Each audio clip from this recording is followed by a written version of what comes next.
We were worried about vaginas.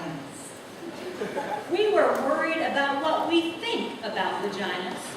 And we were more worried about what we don't think about them.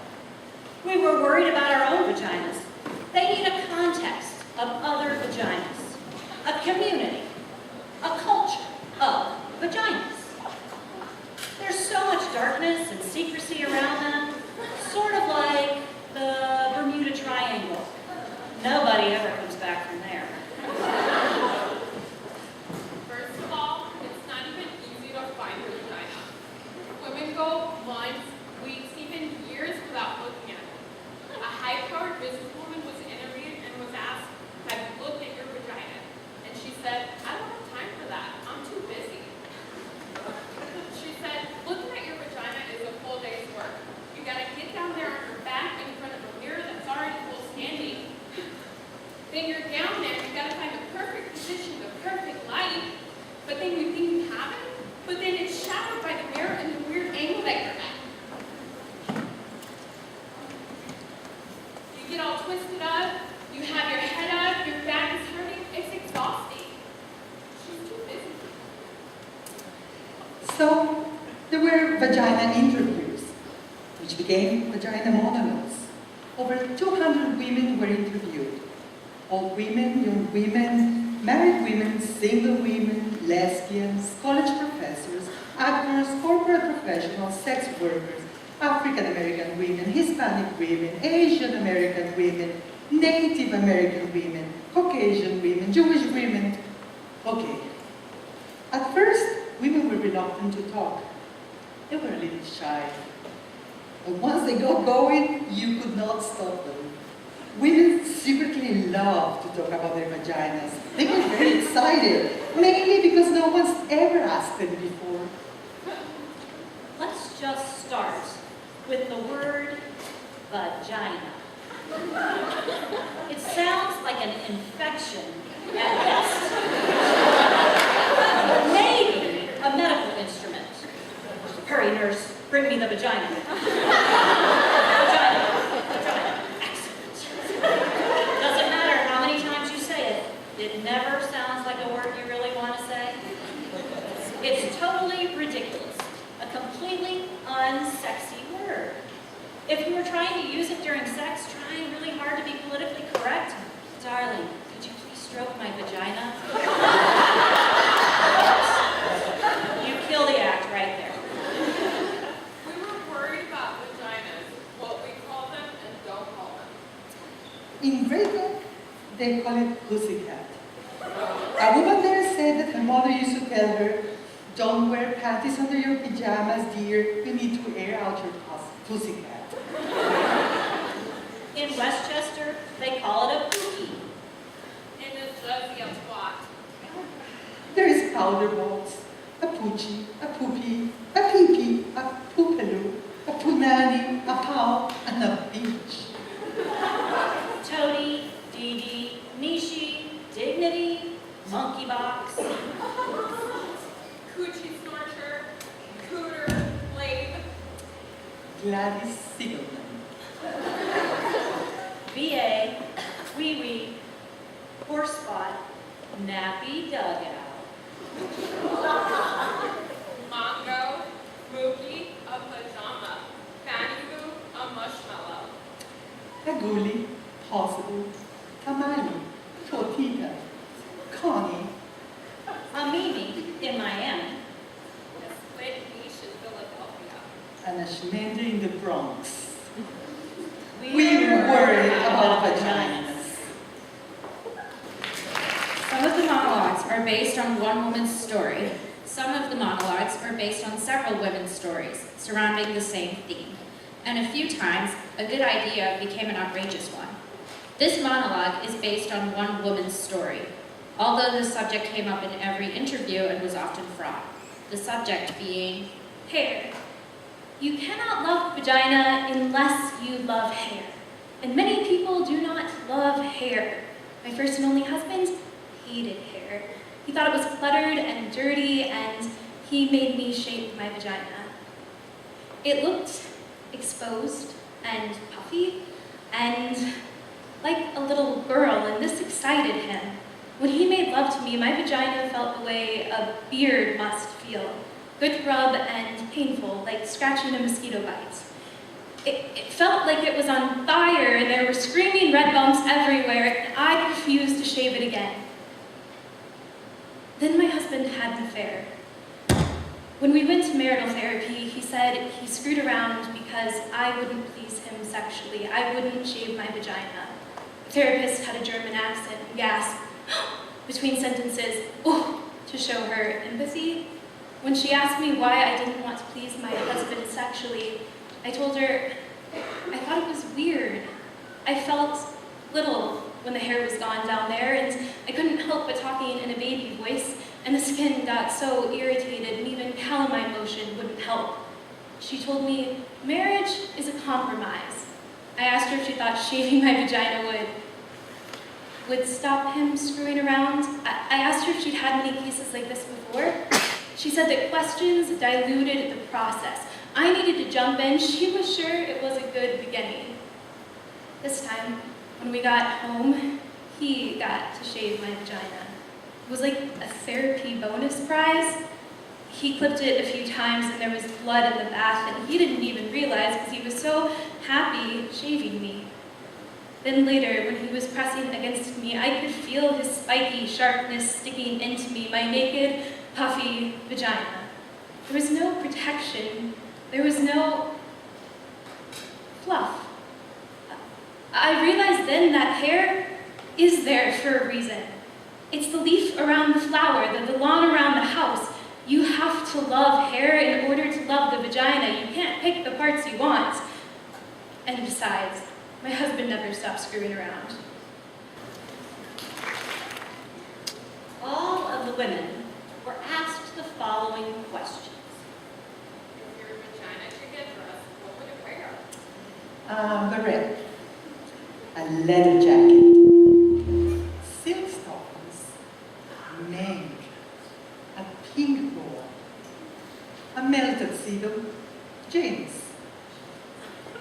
Something form-fitting. Emeralds, an evening gown, sequins, Armani only. a tutu, see-through black underwear, a taffeta ball gown. Something mushy washable. Costume eye mask, purple velvet pajamas, angora, a red bow, ermine and pearls, A leopard hat, a silk kimono, sweatpants, a tattoo. An electric shock device to keep strangers away. high heels, lace and collar boots, purple feathers, twigs and shells, cotton, A pinafore. A bikini. a slicker, If your vagina could talk, what would it say in 2 words? slow down, Is that you? Feed me. I want. Yum, yum. Oh, yeah. start again, no, over there, Lick me. Stay home.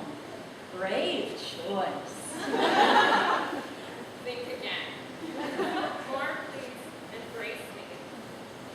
let's play, don't stop, more, remember me? Come inside, not yet, oh mama, yes, rock me. Enter at your own risk. Oh, God. Thank God. I'm here. Let's go. Let's go. Find me. Thank you. Bonjour. Too hard. Don't give up. Where's Brian? That's better. Yes, there. A group of women between the ages of 65 and 75 was interviewed. These interviews were the most poignant. possibly because many of these women had never had a vagina interview before. One woman, who was 72, had never even seen her vagina. She washed herself in the shower and bath, but never with conscious intention. She had never had an orgasm. At 72, she went into therapy, as we do in New York, and with the help of her therapist, she went home one afternoon by herself, lit some candles, took a bath, played some music, and she got down with herself. She said it took her over an hour because she was arthritic, but when she finally found her clitoris, she said, she cried. This monologue is for her. The flood. Down there? I haven't been down there since 1953. No, it had nothing to do with Eisenhower. No. It's a cellar down there. Very damp, clammy. You don't want to go down there. Trust me. You get sick. It suffocates. Very nauseating. The smell of the clamminess and the mildew and everything. Woo! It smells unbearable. And it gets in your clothes. No. There was no accident down there. It didn't blow up or catch on fire or anything. It wasn't so dramatic. I mean, no, never mind. I can't tell you this. What's a smart girl like you going around asking old ladies about their damn nails for, huh? You didn't do this kind of thing when I was a girl. What? Okay. There was this boy, Andy Lepton. He was very good looking. I thought so. He was tall, like me, and I really liked him. He asked me out for a date in his car. I can't tell you this. I can't do this. Talk about down there. There's just no one's there. Like a cellar. There's rumbles down there sometimes, and you can hear the pipes and the animals and things getting caught. It gets wet, and someone has to come plug up the leaks. Otherwise, the door stays closed. Forget about it. I mean, it's still part of the house. You just don't see it or think about it. But every house needs a cell phone. So what that phone would be in the list. Where was that? Oh, right. Andy. He was very good looking. He was a catch. That's what we called him in my day. We were in his car, a new white Chevy Bel Air. And I remember sitting there thinking that my legs were too long for the seat. I have long legs. But anyway, I kept bumping up against the dashboard. And I was sitting there looking at my big old kneecaps when all of a sudden he kissed me in this surprisingly take me by control like they do in movies kind of way. And I got excited. So excited that there was a flood. But I couldn't control it. It was like this force of passion, this river of life flooded right out of me, right through my panties, and also the seat of this new white Chevy Bel Air.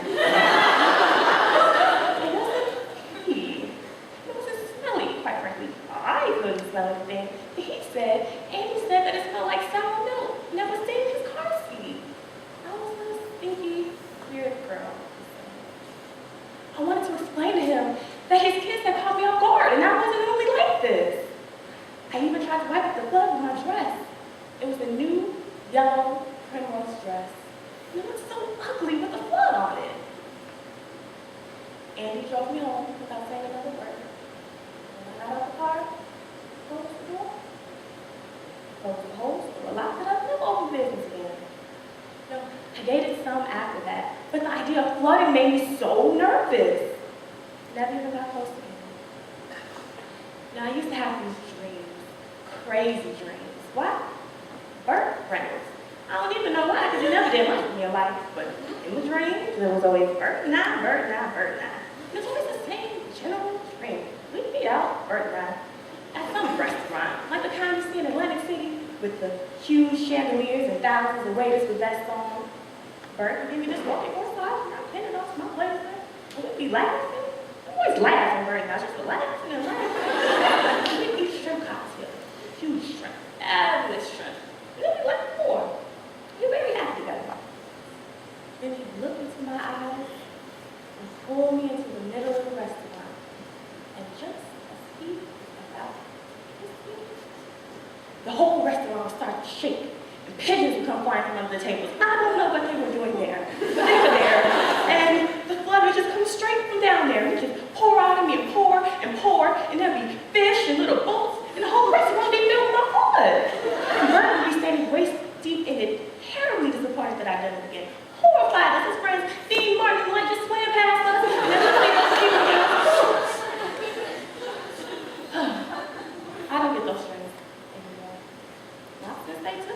about everything connected with down there. Rolled out computers, the whole works. A doctor thought he was being funny, said if you don't use it, you lose it. But found out it was cancer. Everything had to go. But who needs it anyway? It's highly overrated. I've done other things. I love the doctor. And I'm selling teeth. What would it wear? What kind of question is that? What would it wear? It would wear a big sign, closed due to bloody. What would it say? I told you, it's not like that. It's not like a person who speaks. It stopped being that a long time ago. The place you do not go. It's locked up under the house. Down there somewhere. Are you happy now? You got it out of me. You got an old lady you're talking about down there. Do you feel better? Goodness. Actually, you're the first person I've ever told this to. And I feel a little better.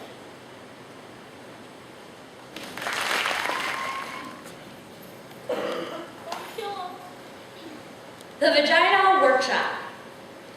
My vagina is a shell, a round, pink, tender shell, closing and opening, opening and closing. My vagina is a flower, an eccentric tulip, the center deep and acute, the scent delicate, the petals gentle but sturdy. I did not always know this. I learned this from the Vagina Workshop. I learned this from a woman who runs the Vagina Workshop, a woman who really believes in vaginas, who really sees vaginas, who helps other women see their own vaginas by seeing other women's vaginas. In the first session, she asked us to draw a picture of our own unique, beautiful, fabulous vagina. That's what she called it. She wanted to know what our own unique, beautiful, fabulous vagina looked like to us. One woman who was pregnant drew a big red screaming mouth with coins spilling out of it. Another very skinny woman drew a big serving plate with a kind of Devonshire pattern on it. I drew a huge black dot with black squiggly lines around it. The black dot was equal to the black hole in space, and the squiggly lines were just people or things or your basic atoms that got lost in there. I'd always thought of my vagina as some anatomical vacuum randomly sucking up particles and objects of the surrounding environment. I did not think of my vagina in practical or biological terms. I did not, for example, see it as something attached to me. Then the woman who ran the workshop asked us to get out our hand mirrors and look at our vaginas. Then, after careful examination, we were to verbally report back to the group what we saw. I must say that up until this point, everything I knew about my vagina was based on hearsay or invention. I'd never actually seen the thing. It never occurred to me to look at it. It seemed so reductive and awkward, like we were on our blue mats, our legs spread open wide with our hand mirrors. It reminded me of how the early astronomers must have felt with their primitive telescopes. It was quite unsettling at first, my vagina. Like the first time you cut open a fish and discover this whole other bloody complex world inside, right under the skin. It was so raw, so red, so fresh. And the thing that surprised me most was all the layers. Layers inside layers, opening into more layers. My vagina amazed me. When it came my turn in the class to talk, I was speechless. I had awakened to what the woman who ran the workshop called vaginal wonder. I just wanted to lie there on my mat with my hand mirror, examining my vagina forever. It was better than the Grand Canyon, ancient and full of grace. It had the innocence and freshness of a proper English garden. And it was funny. Very funny. It made me laugh. It could hide and seek, open and close. Then the woman who ran the workshop asked us how many women in the workshop had had orgasms. 2 women tentatively raised their hands. I didn't raise my hands, but I had had orgasms. I didn't raise my hand because they were accidental orgasms. They happened to me. They happened in my dreams, and I would wake in splendor. They happened a lot in the water, mostly in the bath, once in Cape Cod. They happened on horses, on bicycles, on treadmills at the gym. Although I had had orgasms, I did not know how to make one happen. To me, it seemed this mystical, magical thing. I didn't want to interfere. I felt wrong getting involved, contrived, manipulative. It felt Hollywood. The surprise would be gone and the mystery. The problem was, of course, that I had not had a magical accidental orgasm in a while, and I was frantic. That's why I was in the Vagina Workshop. Then the moment came that I both dreaded and longed for. The woman who ran the workshop told us to get out our hand mirrors again and see if we could locate our clitoris. There we were, on our mats with our hand mirrors, searching for our spots, our locus, our reason, and I don't know why, but I started crying. Maybe it was the sheer embarrassment. Maybe it was knowing I had to give up the fantasy, the enormous, life-consuming fantasy that someone or something was going to do this for me. The fantasy that someone was coming in to lead my life, to choose direction, to give me orgasms. The panic I felt, the simultaneous terror and fear, the realization that I had avoided finding my clitoris, that I had rationalized it as mainstream and consumerist because I was in fact terrified that I did not have a clitoris. Terrified that I was one of those shut down, frigid, dry, apricot tasting, bitter, oh my God, the panic I felt. I kept reaching with my fingers over and over again, and all I could think about was the time I was 10 and I lost my ring with emeralds in the lake. Now I kept diving over and over again, reaching at the bottom and running my hands over stones and fish and bottle caps and slimy stuff, but never my ring. The panic I felt, I knew I'd be punished. I shouldn't have worn it swimming. And then the woman saw my insane scrambling, heavy breathing, and sweating, and she came over to me and I said, "Oh my God, it's gone! I lost my clitoris! I should have worn it swimming!"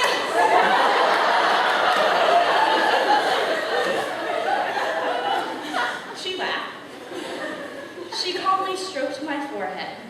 She told me my clitoris was not something I could lose.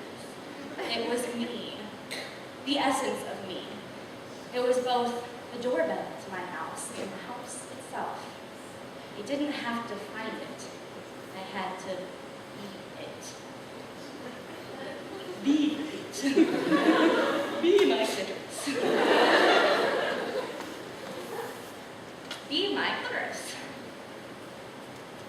I lay back and I closed my eyes. I put the hand mirror down.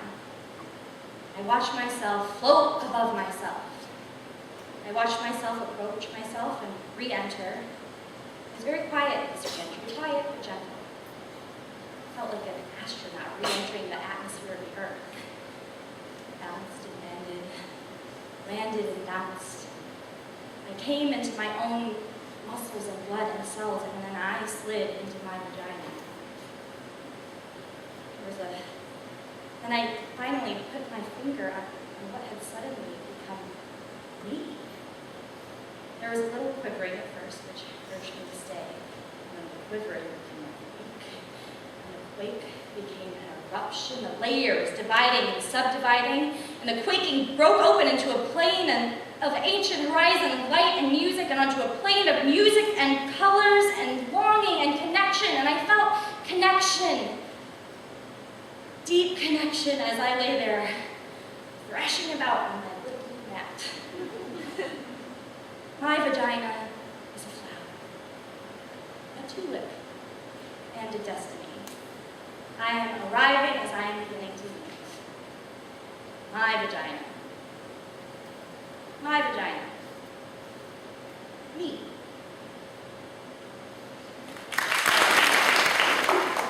Here is a vagina happy fact from Woman, an Intimate Geography by Natalie Andrew. The clitoris is pure in purpose. It is the only organ in the body designed purely for pleasure. The clitoris is simply a bundle of nerves, 8,000 nerve fibers to be precise. That's a higher concentration of nerve fibers than is found anywhere else in the male or female body, including the fingertips, lips, and tongue. And it is twice the number in the penis. Who needs a handgun when you've got a semi-automatic? This monologue was based on an interview with a woman who had a good experience with a man.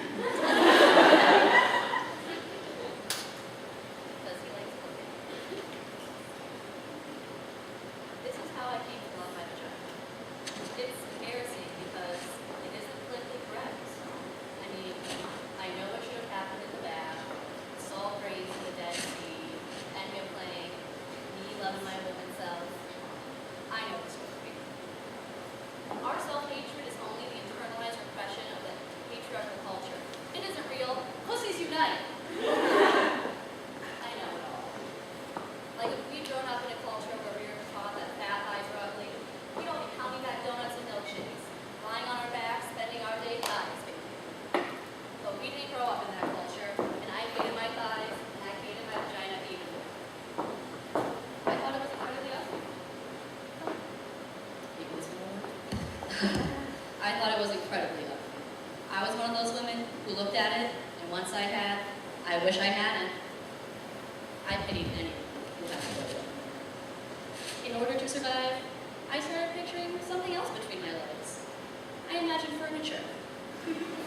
Futons with soft cotton comforters, velvet settees, leopard rugs, or pretty things. Silk handkerchiefs, quilted pot holders, or place settings. I got so used to this that I lost all memory of ever even having a vagina. Whenever a man was inside me, I pictured him inside a mink-lined muffler, or a Chinese bowl. That's when I met Bob. Bob was the most ordinary man I had ever met. He was thin, tall, nondescript, and wore tan, khaki-colored clothes. Bob did not like spicy food. He didn't listen to Nirvana. He had no interest in sexy lingerie. In the summer, he spent time in the shade. He didn't share his inner feelings. He didn't have issues or problems. He wasn't even an alcoholic. He wasn't very funny. He wasn't articulate or mysterious. He wasn't mean or unavailable. He wasn't self-absorbed or charismatic. He didn't even drive fast. I didn't particularly like Bob. I would have missed him altogether if he hadn't picked up the change I dropped on the deli counter. When he handed me back my quarters and pennies, and his hand brushed against mine, something happened. I went to bed with him. And that's when the miracle occurred. It turned out Bob loved vaginas. He was a connoisseur of sorts. He loved the way they smelled, the way they felt, the way they tasted. But most importantly, he loved the way they looked. He had to look at them. The first time we had sex, he said he had to see me. Right here, Bob, I said. No, you, he said. I need to see you. So turn on the light, I said, thinking he was a weirdo freaking out in the dark. He turned on the light. Okay, I'm ready, he said. Ready to see you. Right here, I waved, I am right here.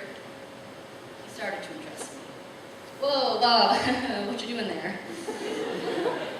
I need to see you, he said. Oh, no need, just do it. I need to see what you look like. What you've seen a red couch before.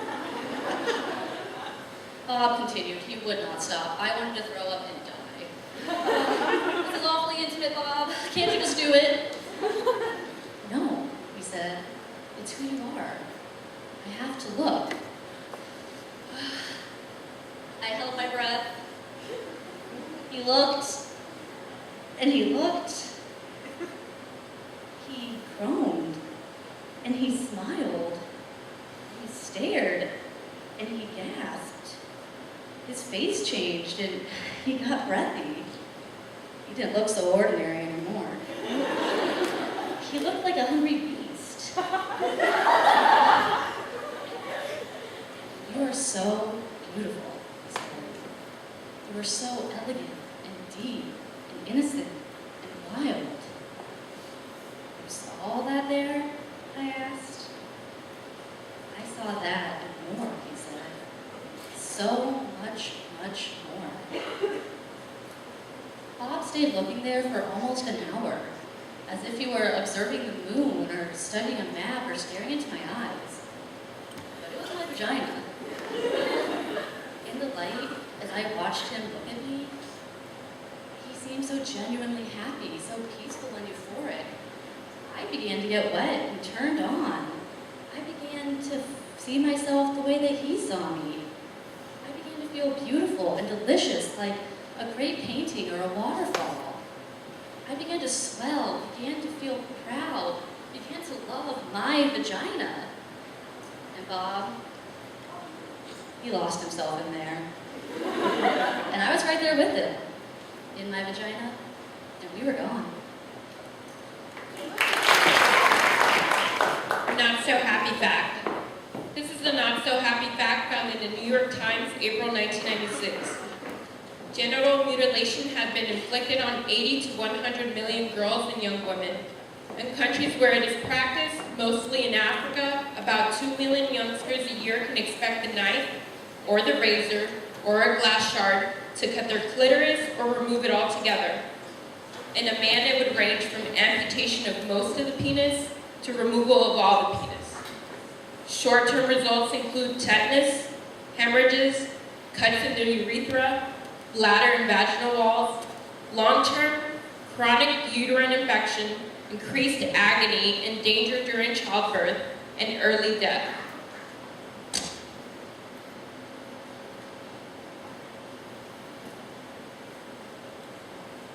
Bosnian women refugees were interviewed during the war in Yugoslavia, in refugee camps and centers. 20 to 70,000 women were raped in the middle of Europe as a systematic tactic of war. It was shocking to see how little people did to stop it. But then again, in this country, in 1 year, over 500,000 women are raped, and in theory, we're not at war. This monologue is based on one woman's story. She was Muslim, as were many of the women interviewed. Rape had never been a part of their communities before the war. We do it tonight for that woman and the extraordinary women of Bosnia and Kosovo. My vagina was my village. My vagina was green. Water soft, pink fields, cow mooing, sun resting, sweet boyfriend touching lightly with soft piece of blonde straw. There is something between my legs. I do not know what it is. I do not know where it is. I do not touch. Not now. Not anymore. Not since. My vagina was chatty. Can't wait. So much saying words, talking. Can't quit trying, can't quit saying. Oh yes. Oh yes. Not since I dreamed that there's a dead animal sewn in down there with thick black fishing line. And the bad dead animal smell cannot be removed. And their throat is slit.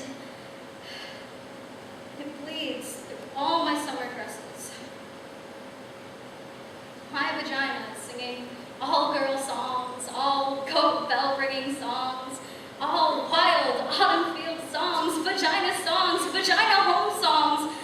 Not since the soldiers put a long, thick rifle inside me.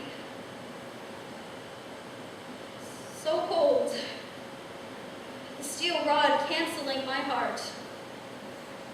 Don't know whether they're going to fire it or shove it up my spinning brain.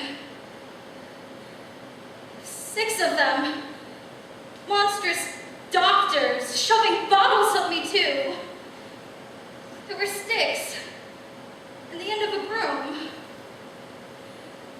My vagina, swimming river water, clean spilling water over sun-baked stones, over stone clit, over and over, not since I heard the skin tear and made lemon screeching sounds, not since a piece of my vagina came off in my hand. A part of the lip, now one side, is completely gone. My vagina, a live, wet water village.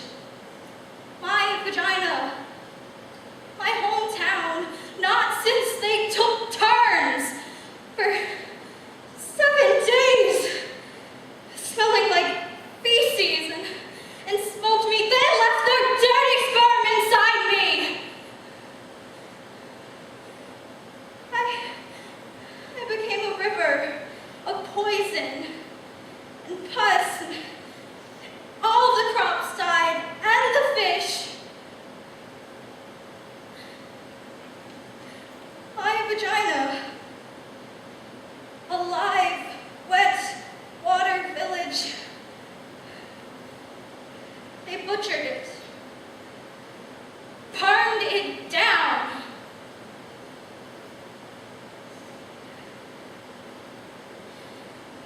I do not touch now. Do not visit. I live someplace else now.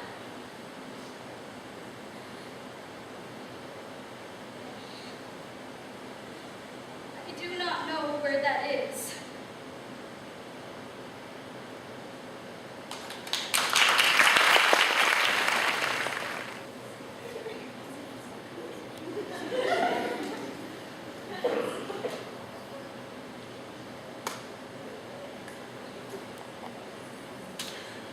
My angry vagina.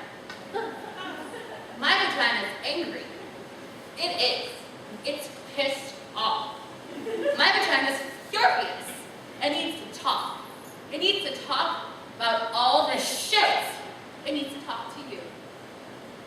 I mean, what's the deal?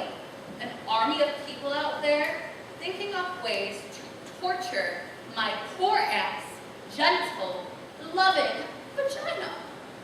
Spending their days constructing psycho products and nasty ideas to undermine my pussy. Vagina motherfuckers. All this shit they're constantly trying to shove up us, clean us up, stuff us up, make it go away. Well, my vagina's not going away. It's pissed off, and it's staying right here. Like tampons. What the hell is that? A dry wad of fucking cotton stuck out there. Can't they find a way to lubricate the tampon? As soon as my vagina sees it, it goes into shock. It says, forget it. Close up. You've got to work with the vagina. Engage its trust. You've got to convince my vagina. Seduce my vagina. And you can't do that with a dry wad of fucking cotton.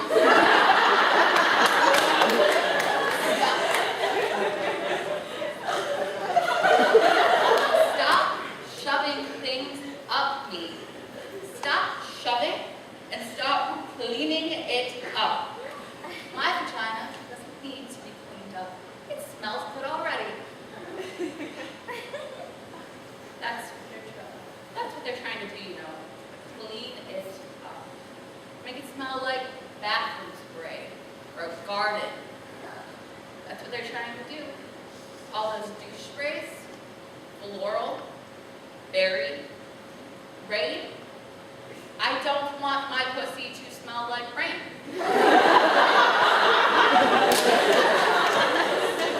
All cleaned up like washing a fish after you cooked it. I want to taste the fish, that's why I ordered it. Oh my God. Then there's those exams. There's got to be a better way to do those exams. Why the scary dress that scratches your tits and crunches when you lie down? Do you feel like a wad of paper someone threw away? Why the rubber gloves? Why the Nazi seal stirrups that they make you put your feet in? And the mean, cold duck lips they shove up inside you. What's that? My vagina's angry about those visits. It gets defended weeks in advance, and it won't leave the house. Then you get there. Don't you hate that? Oh, relax your vagina. Relax your vagina. Why? You shove me cold duck lips inside? I don't think so. Why can't they find some nice, delicious purple velvet and wrap it around me? Lay me on some feathery cotton spread, rest my feet in fur-covered stirrups. Wear friendly pink or blue gloves. Warm the duck lips. Work with my vagina. But no, more tortures. Dry water, fucking cotton, cold duck lips, and thong underwear. underwear! Thong underwear, that's the worst. Who thought that up? Moves around all the time, gets stuck in the back of your vagina, real crusty butt. Vaginas are meant to be loose and wide, not held together. That's why girdles are so bad. Vaginas need to move and spread and talk and talk. Vaginas need comfort. Make something like that. Something to give them pleasure. But no, they won't do that. Hate to see a woman having pleasure, particularly sexual pleasure. I mean, make a soft pair of cotton underwear with a French tickler built in. Oh, women would be coming all day long. Coming to the supermarket, coming on the subway, coming happy vaginas. They wouldn't be able to stand it, seeing others energized, not taking shit. Hot, happy vaginas. If my vagina could talk, it would talk about itself like me. It would talk about other vaginas. It would do vagina impressions. It would wear Harry Winston diamonds. No clothing, just there, all draped in diamonds. My vagina helped release a giant baby. It thought it would be doing more of that. It's not. Now, it wants to travel. It doesn't want a lot of company. It wants to read and know things. Get out more. It wants silence. It wants freedom. It wants sex. Oh, it loves sex. It wants to go deeper. Oh, it's hungry for sex.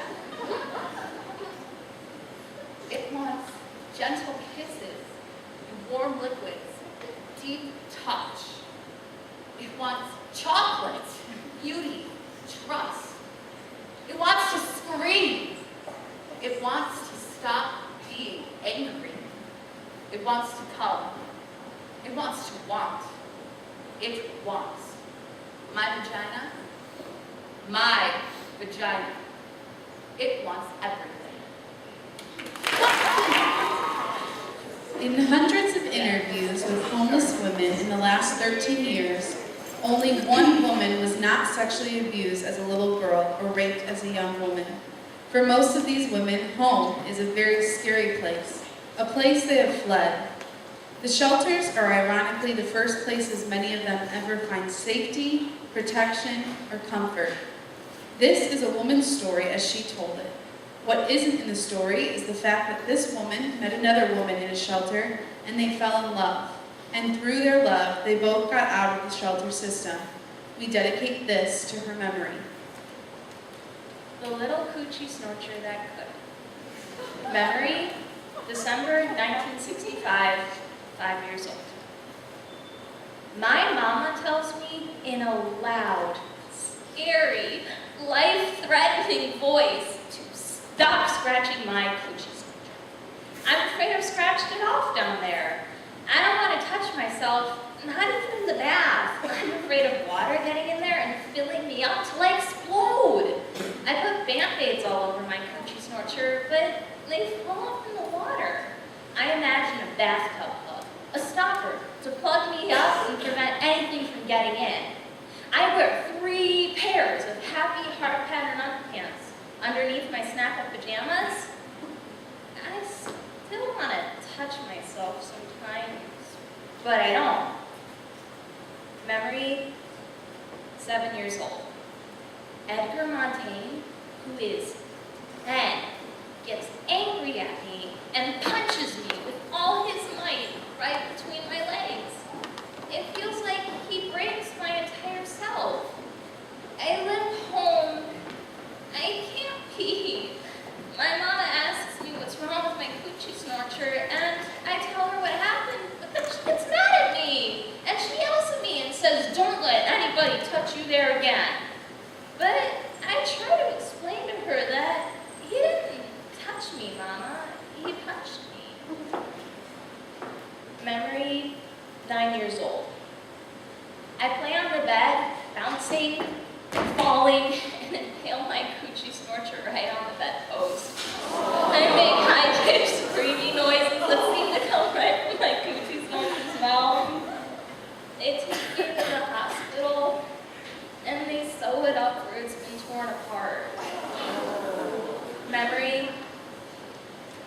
10 years old.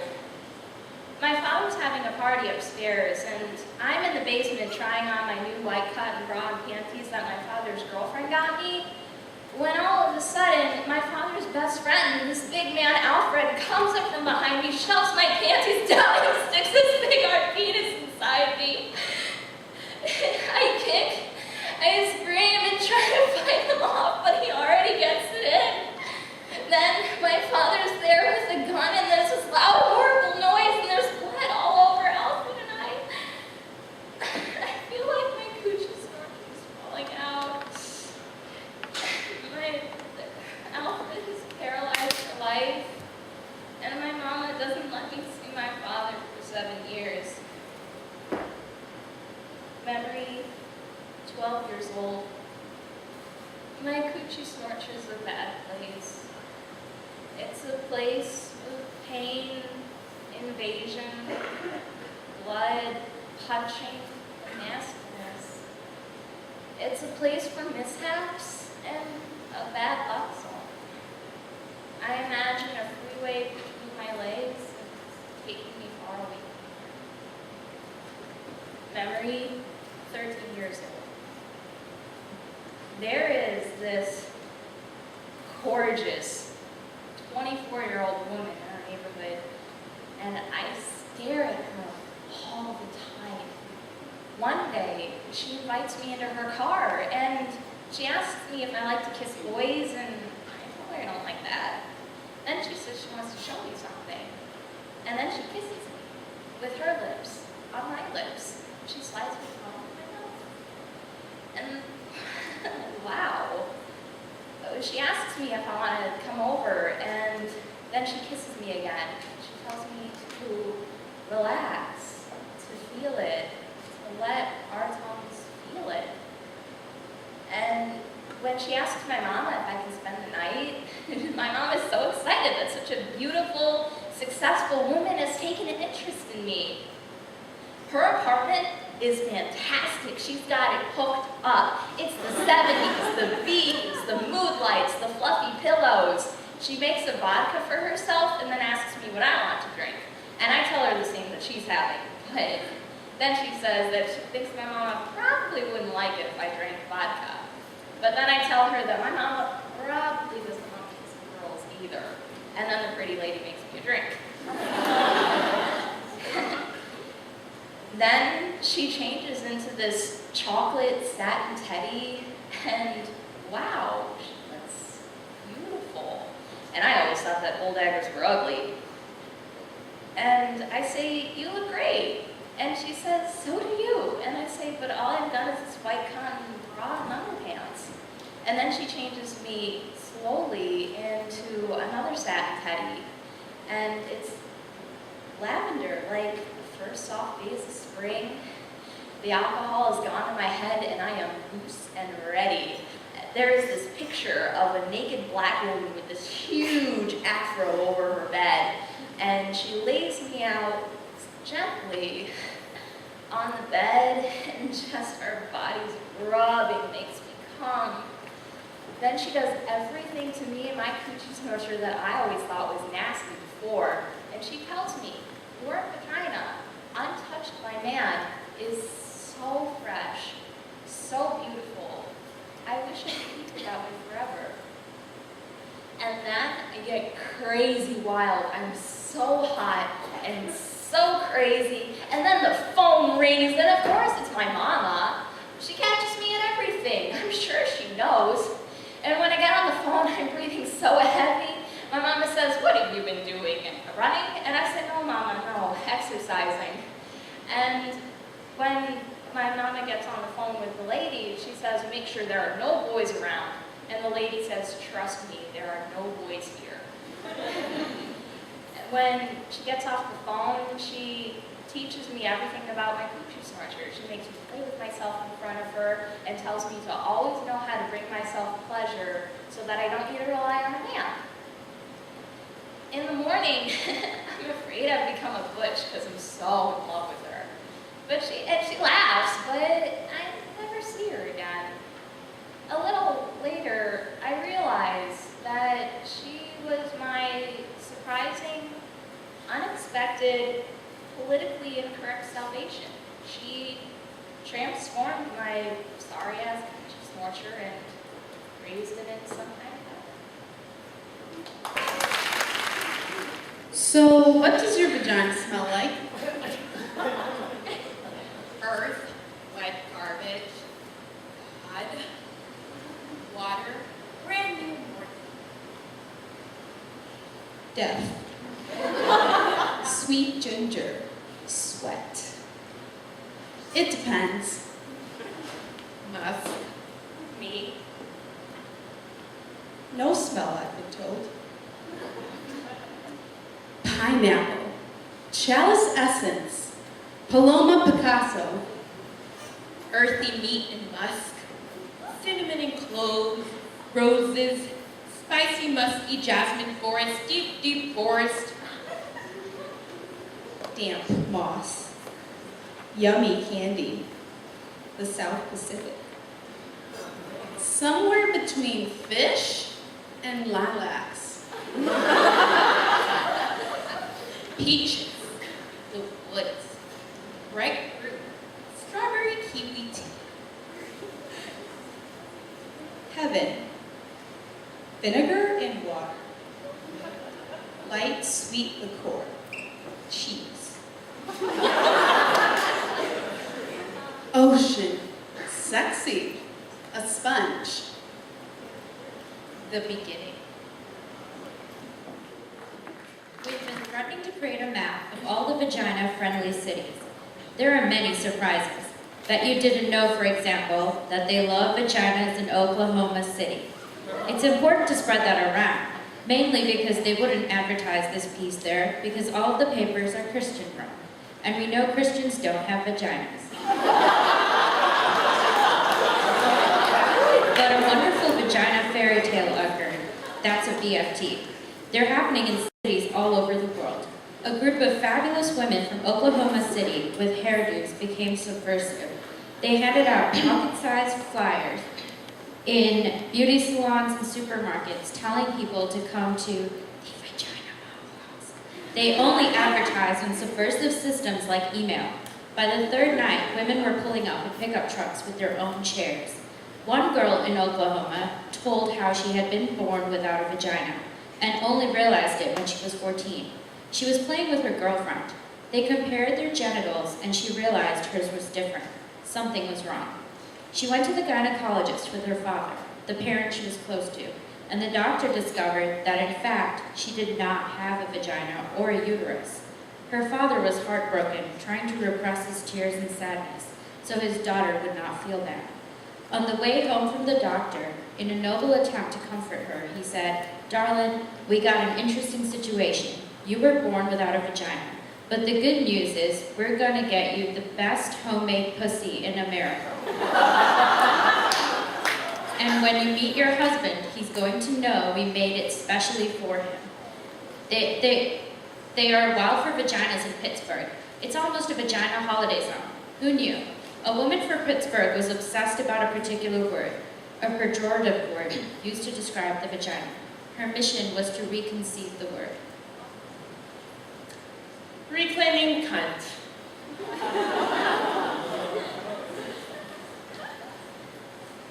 I call it cunt. I've reclaimed it. Cunt! I really like it. Cunt. Cunt. Cunt, cunt, cunt, cunt. But listen to it. Cunt. Cunt.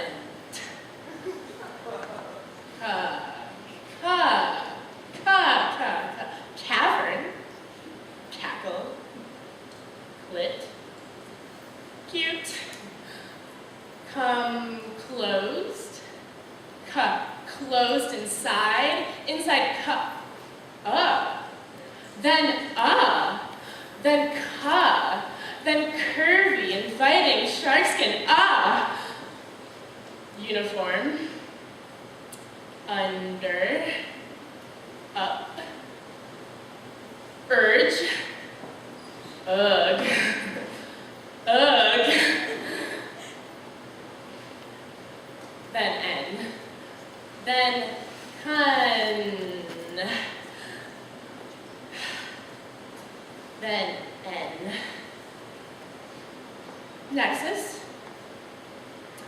Nest.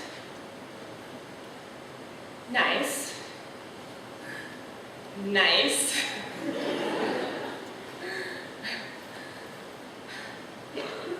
Then tea. Then tasty, tantalizing, certain tea. Texture, take. Tantalizing, tensing, tendrils, taste, tactile, time. Tell me, cunt, cunt. Say it, tell me, cunt, cunt, cunt, cunt, cunt, cunt, cunt, cunt. A 6-year-old girl was asked,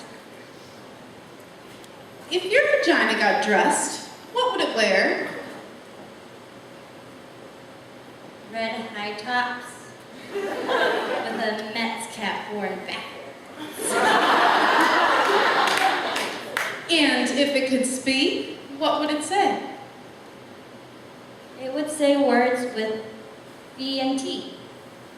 Turtle and violin are examples. And good examples of that. What does your vagina remind you of? A pretty dark peach. Or a diamond I found in a treasure in its eye.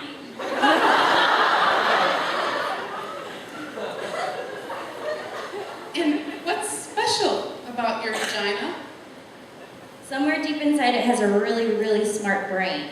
I did not know that. And my last question, what does it smell like? Snowflakes. Sex workers have rich, compelling, complex relationships with their vaginas. This particular woman blows my mind. She was a sex worker, but she only did sex work with women. The woman who loves to make vaginas happy. This is me. I love vaginas. I love women. I don't see them as separate things. Women pay me to dominate them, to excite them, to make them come. It didn't start out like this. No, I started out as a lawyer. But then, in my late 30s, I became obsessed with making women happy. There were so many unfulfilled women. There were so many women who had no access to their own sexual fulfillment.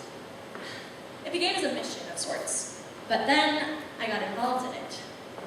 I got really good at it. Kind of brilliant, actually. It was my art. And I began to get paid for it, and it was as if I'd found my calling. I wore outrageous outfits when I dominated women. Lace and silk and leather. And I used props. Whips and handcuffs and rope and dildos. There was nothing like this in tax law. There were no props, no excitement, and I hated those blue corporate suits. Although I wear them now from time to time in my new line of work, and they serve quite nicely. Context is all. But there were no props in corporate law. There was no wetness. There was no dark, mysterious foreplay, no erect nipples, no delicious mouths, but mainly there was no moaning. At least not the kind I'm talking about. But moaning was the key. I see that now. It was the thing that ultimately seduced me and got me addicted to making women happy. When I was a little girl, and I would see women in the movies making love, making these strange, over-the-top, orgasmic moaning sounds, I used to laugh. I would get strangely hysterical. I couldn't believe that these big, outrageous, ungoverned sounds were coming out of women. I longed to moan, so I would stand in front of my mirror and practice moaning into a tape recorder in various keys, various tones, but when I played it back, it always sounded fake. I mean, it was fake. It wasn't rooted in anything sexual at all. It was just rooted in the desire to be sexual. But then when I was 10, I had to pee really badly once on a car trip. And it went on for about an hour, and then when I finally got the chance to pee in this dirty little gas station, it was so exciting that I moaned. I moaned as I peed, and I couldn't even believe it. me moaning in a Texaco station in the middle of Louisiana. And so I realized then that moaning is connected with not getting what you want right away. It's connected with putting things off. And I realized that the best moans come from surprise.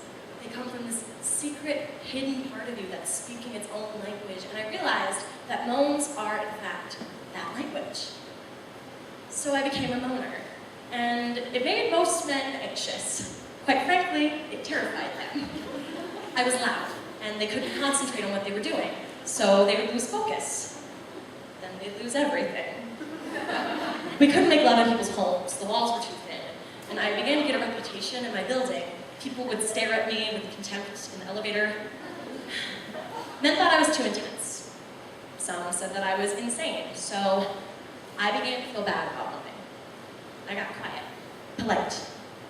I would moan into a pillow instead, or I would learn to choke the moan, hold it back like a sneeze. I started getting headaches and stress-related disorders. I was becoming hopeless, and I discovered women. I discovered that most women loved my moaning, and not only that, I discovered how deeply exciting it was for me when other women moaned. When I could make other women moan, it became a kind of passion for me. Unlocking this voice, the vagina's mouth, unlocking this wild song.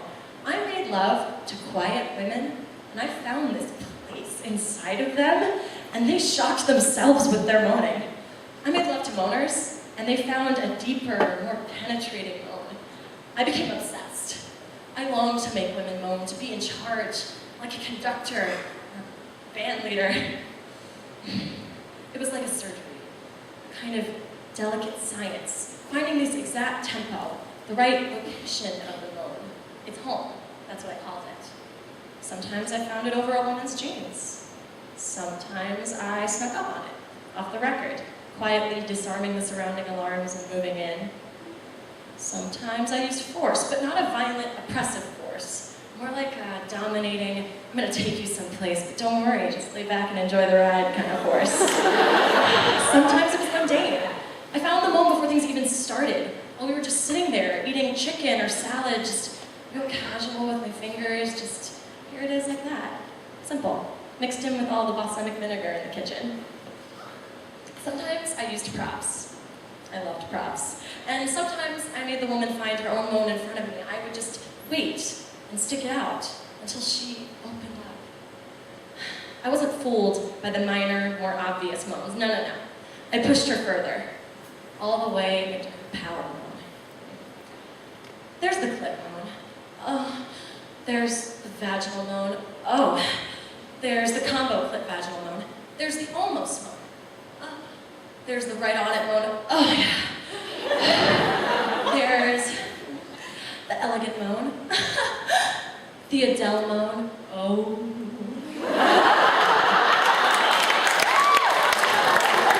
There's the wasp moan.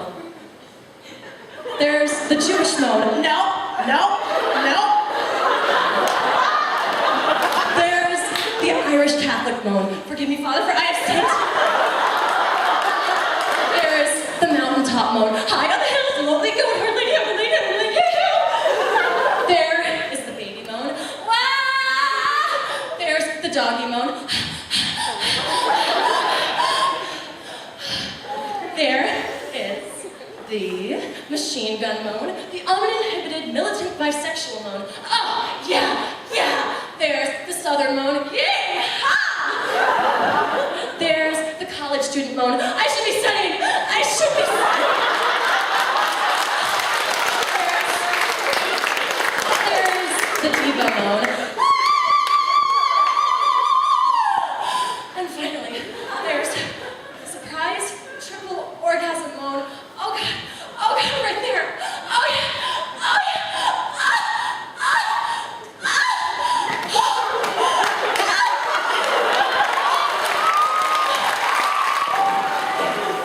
This piece was performed for some time without any mention of birth. This was a bizarre omission, but then again, a male journalist recently asked, "What's the connection?" Eve Ensler was present for the birth of her granddaughter. She was in awe of vaginas before that moment. She's in deep worship now. This is for Eve. I was there in the room. I was there when her vagina opened.